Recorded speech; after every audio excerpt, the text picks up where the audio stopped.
By now, you've heard of the Norwood scale where it shows the severity level of hair loss or its progression.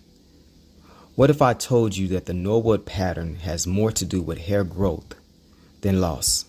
I am AQBS, and this is Back to the Barber.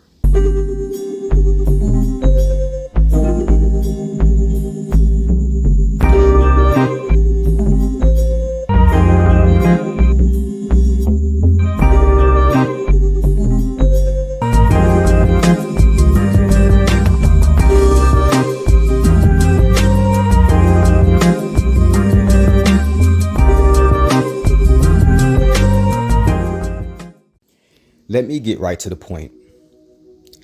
I need you to go to Google and do this for yourself. I need you to go look up a newborn's hair. Take 20 minutes and take a look at a lot of the newborn's hair when they first come out and or when they begin to shed and get their permanent hair right after that stage. And I want you to tell me what you see with your own eyes. Now, this will be across all ethnicities. This will be both about male newborns and female newborns. This will come across different sizes and shapes. When I tell you, if you look with pure eyes and take away the beliefs and take away anything else that may be clouding your judgment or cognitive dissonance, what will you see? You know what you're going to see? You see the Hamilton-Norwood pattern, hands down. Now, I'm putting up a few of these pictures so you can see that I'm very careful about putting, these type of pictures up because the algorithm sees it and tries to figure out what am I talking about, okay? So I will put these ones up. I may have to modify them a bit so that it doesn't become fearful of the content, okay? But here's the thing. You can go look at them yourself. I want you to ask yourself this question. We talk about the Hamilton-Norwood pattern, and it was discovered in the 1950s. Like I stated, we have been trying to cure hair loss for a very long time. Longer than that, by the way. And Norwood came about, who, respectfully, he just passed away in 2022. Big ups to him. He's done such a remarkable thing for hair loss. Now, he was not correct. What do I mean by this? Our current understandings now of the Hamilton-Norwood pattern or path is that it shows you the level of severity of degradation of the hair. And what it shows is that the hair somehow recedes or thins in a pattern. And what this pattern has taught us or told us is that hair loss is natural because it is universal, right? We're all on the same page. I don't think that anyone would disagree with the fact that this is a universal thing that happens, right? However, when you look at a newborn scalp, something jumps out. Now, are we really going to call a newborn on the Hamilton-Norwood pattern? I don't think that you would do that because, see, the Hamilton-Norwood pattern is supposed to be about hair loss. So why would a newborn have a hair loss pattern when they are being born? They have the most amount of HGH, the purest systems. They were literally connected to a woman for estrogen, right? The placenta. I mean, you really just can't get a better growth process. They're in the womb, right? And they come out a lot of times with these type of features. Hairs on the sides that are longer, hairs that are thinner than an adult. The ring around the gallia on the top is thinner. The temples, both temples are thin, where they kind of have this little cone coming down of long hair. I'll show you that here. You also have the ones that have temples but are totally bald at the top as if it is a Norwood 7.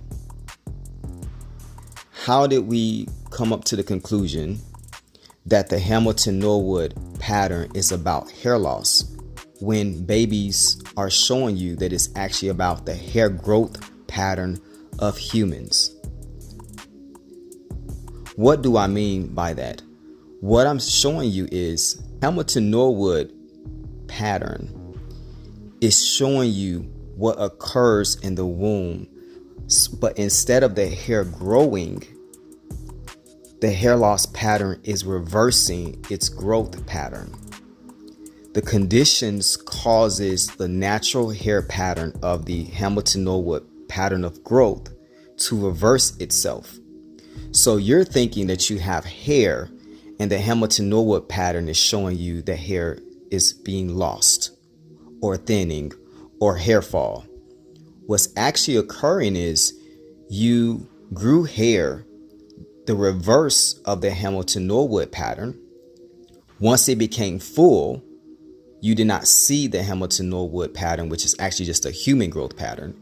And when you began to lose hair, it reversed back to what it was where? In the womb.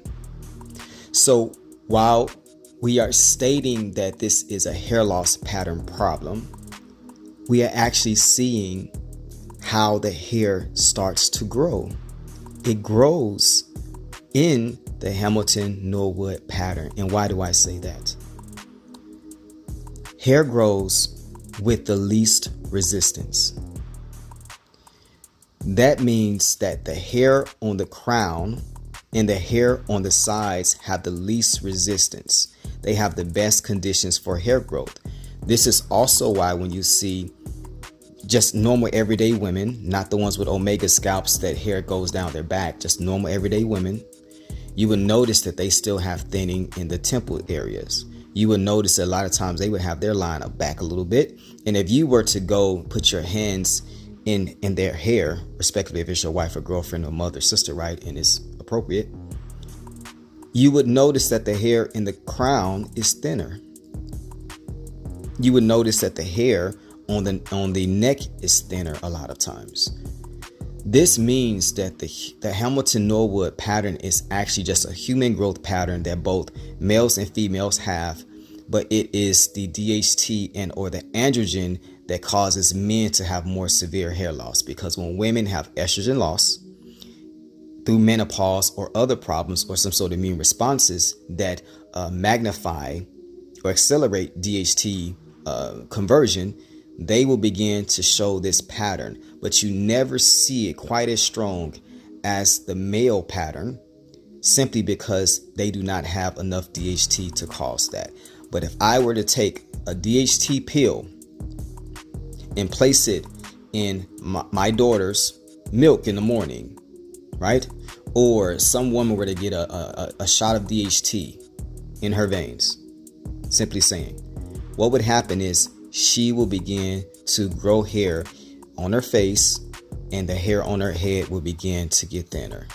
And if you keep this up over the years, she will end up with a Norwood 7. That's what it is. So this Hamilton-Norwood path shows you this. It shows you that the arteries, the veins, all of these things in the scalp seem to be stronger on the sides. Look at these newborns here. Right out the womb, they have this pattern. It also shows you that the frontal of the newborn is weakest with circulation, right? And then it would show you that the crown of the newborn is weakest too. How does this relate to your scalp? What this is showing you is that the reason why fibrosis and calcification and hair loss happens in these areas is because of the human pattern. In other words, it's an anatomy problem. The hair fills in on the strongest areas first, the sides, the front, but not the crown.